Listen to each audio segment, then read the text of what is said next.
They arrive hopeful and optimistic about their future. Washington, D.C., the dream place for young and ambitious leaders. Henry Truman said, "Progress occurs when courageous, skillful leaders seize the opportunity to change things for the better. Men make history, not the other way around."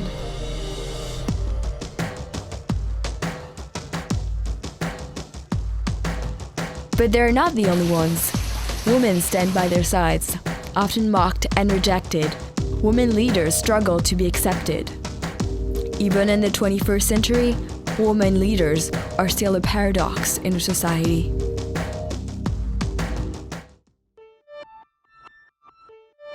Growing up, I wanted to be a lawyer. I've always known I wanted to be an entrepreneur. Well, I actually wanted to be a pilot. I think I went back and forth to being a scientist, trying to discover underwater, undersea civilizations, to being a psychologist, to being a psychiatrist, to being an owner of a business. That's where it all starts. Little girls have big dreams. Too big for them, some would say. Years ago, little girls played with Barbies, flight attendant, babysitters, and nurses. Now they can be doctors, astronauts, and businesswomen. However, the Barbie version of President of the United States was only introduced in 2000. Studies show that the same amount of boys and girls want to be presidents, but it is sometimes easier for girls to shy away from leadership positions. I was all about traveling, and then I realized that there's actually not that many women in the field, so it's actually really difficult to kind of prove yourself.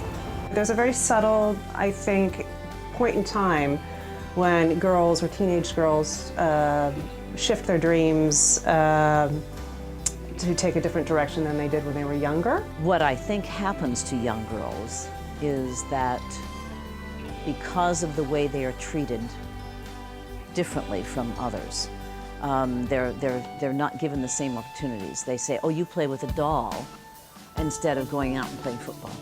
I have one daughter, and I saw the difference when she went to a girls' school, and I saw the difference of how in a girls' school that young women can take on any role. They are expected to excel in any field. The opportunities for women to be leaders aren't there as much. Young girls and women are bombarded with contradictory messages. Too caring or too aggressive. Women are never right. They are either perceived as feminine or not suitable for high responsibility positions. Gender stereotypes are unconsciously held. In one common experiment, people are asked to evaluate a speech supposedly by a man. Others are asked to evaluate the identical presentation, but from a woman. Typically, in countries all over the world, the very same words are rated higher coming from a man. Even more concerning, studies show that children tend to rate their father's IQ higher than their mother's. Thus, it is even harder for women to prove themselves as leaders in a society that is still very critical. I've experienced this many times. I've been described as a tough cookie.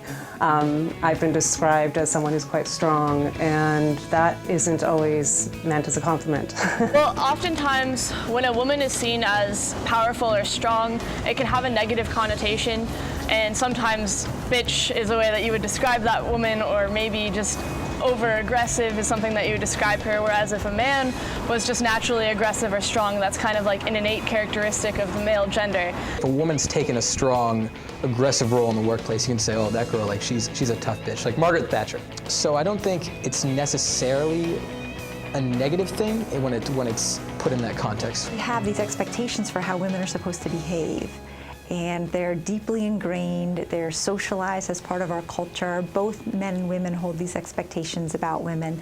And it has to do, I think, with the fact that women are primarily the child givers, the nurturers. So what happens is when women don't fulfill the female stereotype, when they break the injunctive norm about being caring and nurturing, and instead they are sort of harsh or dominant, then they are judged for violating that female stereotype. And they have this competence-likable divide. And so you risk either being seen as competent but unlikable, or being seen as likable but not competent. As women are breaking away from that mold, breaking away from that stereotype, mentally and socially it's harder for us to accept that. So we think it's abnormal. After studying and working hard, young ambitious women finally enter the workforce, starting with internships. Unexpected obstacles and differences surprised them. I was working in a company that would produce and manufacture bags. It was almost expected for women to dress properly, look good. One man that was hired started to give out comments that were quite inappropriate. For example, oh, you've got so nice legs, keep wearing that kind of dresses and whatnot, and he ended up being fired. But that was the first time that I witnessed this sort of behavior, and I was really shocked. The woman CEO was the one inviting me to happy hours and such. I think this mostly is just because maybe the males thought it might be inappropriate to invite me. Men are treated differently. Contracts are given more so to men than they are to women. Men are promoted more so to leadership roles than women are. I think that people assumed that women could do certain kinds of work, but often were not paid the same amount for the same job. That was a big issue and continues to be. There is still some pay equity imbalance. I took a job as an administrative assistant at sort of a financial magazine in San Francisco that was not very well known and not very well respected. And when I entered that job, all of the women there were the assistants. All of the men in the office were the bosses of the assistants. We all were basically the same age and had gone to the same universities. We had been going to a big meeting in Chicago, and it was very stressful, and we got there late, and it was at the airport, and it was snowing. Our plane was the last one that got in. And I walked in as the president of the company with my husband and my business partner, who was the vice president of the company, and they asked me to go get the coffee. Now, then I went and got it, and then I extended my hand and said, "Hi, I'm Rosemary Reed. I'm the president of R Productions." Adapting to new professional norms and trying to fit in, women have to show they are as competent as their counterparts. However, they tend to appear less confident. Although women succeed better at school and have higher GPAs than men, they almost always underestimate their achievements. In the political field, men remain approximately 65% more likely than women to assess themselves as qualified to run for office. And that shows only 17% of congressmen are women. I think women do underestimate themselves sometimes, and sometimes they don't want to brag about themselves, especially around other males, just because we've been taught that oftentimes males are the one to accomplish more faster and not women. I've been through recruitment last fall, and during my preparation for interviews, my advisor was always telling us to, yes, you have to be humble, but you still have to be able to get the message through that you're experienced, you're successful, you can be a leader, and you know what you're doing. I will have the tendencies, even if I did something brilliant, to say, oh, but someone else helped me out. It wasn't all me, like it wasn't that exceptional. I believe in tooting your own horn, because if you don't, nobody else will. It's important that you know what you're doing and be able to express that to other people. Well, I think women just need to get a little more confidence, and I don't know exactly how you get that. I think women do themselves a disservice oftentimes.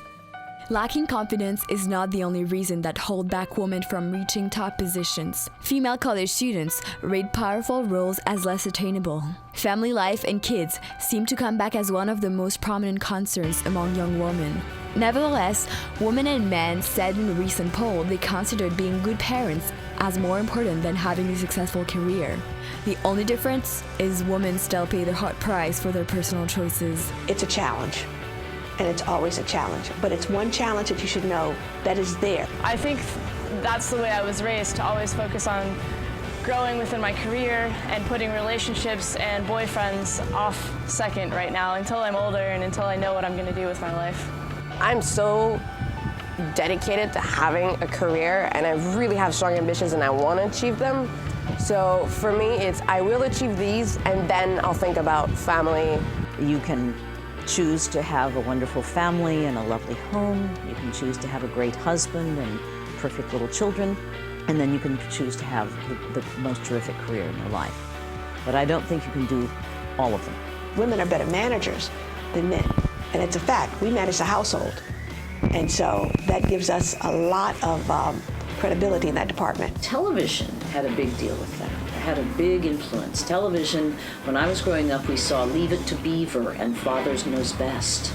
And those were the kinds of shows that showed the happy little housewife, who was often kind of quiet, you know, clever, but she was there to serve her husband. When I graduated college, I think for me that I wanted to build a career, and so I delayed having a family. You know, I always assumed that I would just probably have children in my early 30s at the latest, but in reality, when building up a career, and sometimes a career that takes quite a long time to get to, you do make sacrifices. Nice girls don't get the corner office, they used to say. Ambitious women are worried they will be viewed negatively and feel the need to hide their desire for power. Outward competition is deemed inappropriate. I do think women can be passive aggressive, and I think that all relates down to power. So if you are powerless, if you don't feel like if you have power, then I think the only recourse that you have towards trying to get something achieved is through a passive aggressive approach. Women tend to be wary of being too biased. In a recent study, 43% of senior women said women's issues in the workplace at the highest levels were not important at all. I do think that women are expected to show solidarity with other women. I also do think that if you're judged as having too much of a female lens, you are seen as being heavily biased. I run the Georgetown University Women's Leadership Initiative here. Sometimes I feel like I have to make a point of making sure that I explain that if I'm in favor of a female candidate, it doesn't necessarily have to do with her gender, it has to do with specific qualifications. I think that you have the responsibility to not only help other women, but other people in general. I look at myself as being a mentor. I want to encourage other women, and I want to ensure that they have every opportunity that men have. Although studies have shown that men and women do have similar leadership styles, gender expectations still continue to impact communication in the workplace. I think that women have a different communication style than men, especially in their written communication styles. I've noticed that emails coming from women are really lengthy compared to males, who oftentimes don't even use punctuation at the end of their sentences. And like, I'll get emails from females and they'll have like smiley faces in them and then like lots of exclamation marks, or just much more commas and longer sentences, whereas males are just kind of like, yep, sounds good, period. Women are a little more personal in terms of their leadership style. I think that's the difference between men and women. We tend to show our heart a little more than men do, and that's okay. I'd much rather take my orders or my daily agenda and what I have to get done. I'd much rather take them from a female staffer than from a male staffer, because I think it's presented, I think the women in my office presented in a more personal level, and I also feel like there's more appreciation shown. Tends to be a lot more caring, a lot more conciliatory. I tend to think that the women are more detail-oriented, and they're sort of looking at all of the different projects and deadlines and people and interests and needs, and they're trying to keep all of it balanced, as opposed to sort of focusing in on one thing at a time. I think women listen more. Men are like bulls in the china closet. I think some women have a tough time being decisive, and I don't know if that's because they're expected to be really pleasing everybody, and that's just the way they've always operated, or if that's just how they are as people, I don't know. But I've run into that a number of times. And on the other hand, I've also run into women leaders who are extremely, extremely aggressive, to the point of, really being a little bit like a dictator. Women leaders are slowly gaining ground, but the numbers are still very disappointing. I don't think that there's not enough women leaders. I think there is enough women to be leading. I think that my friends are leaders. I think that my mom is a leader. I notice women in the workplace that are leaders. We're even getting women politicians out there, and I don't think we're that far away from getting the first female president. I think that society is getting better at having women leaders, and women, luckily today, have a lot more power than they did 50 years ago. You still see very few women at the top. There's not enough women leaders. I think it should be a 50-50 in every board of directors or government or executive of a company. I really think that women can bring a very different aspect to decision-making processes. And we actually see a difference in company performance whenever there's a high level of women on the executive team. Companies actually perform better, which I think is very interesting. Finding inspiration in powerful women leaders is thus sometimes complicated, and women tend to look up to familiar figures in their own circles. My role model is in Alaska. Her name is Sarah Scanlon. She grew up in rural Alaska until she was 18 years old. She had a honey bucket to go to the bathroom in. She didn't have running water. And now she is the deputy director of a native corporation. She has a lot of power within Alaska. She's constantly coming to Washington, D.C. She's just an amazing woman, and the things that she has to say and the lessons she has to teach make me think about everything I do every day. I think my inspiration would be my father, simply in the sense that he comes from a very difficult background. He persevered to become a pilot, even though all the people around him were telling him, it's impossible, you'll never make it, it's just a childish dream.